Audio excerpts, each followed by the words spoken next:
Start by adding your warm water to a bowl, add in your powder, and mix it well for 2 to 3 minutes with your whisk, trying to get out all of the clumps. Then paint your heart. You do not need to worry about this being perfect. If there's small little pieces of wood that show through, that's fine.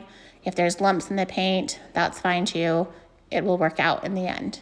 After your paint is fully dry, which will take about 30 minutes to an hour, just depending on how thick you've applied it and the temperature in your room, you're going to sand it with your sanding block that we provided. Just make sure you knock off all of the lumps with your sanding block. And I also tried to hit the edges a little bit just to expose some of the bare wood.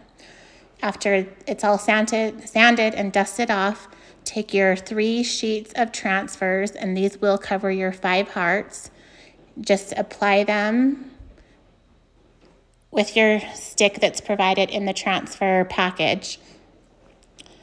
As you can see, when I'm laying down my transfer, I slowly peel up the acetate paper, and if there is any part of the transfer that is still on the paper, just lay the acetate paper back down, rub it with a stick a little bit more, and it should lay back down. Once the transfers have all been applied, I take my sanding block, hit the edges just to make sure everything is pushed down. Then I take my Sweet Pickins dark oil wax and I apply it all over the entire heart. Wipe down with your cheesecloth that we provided.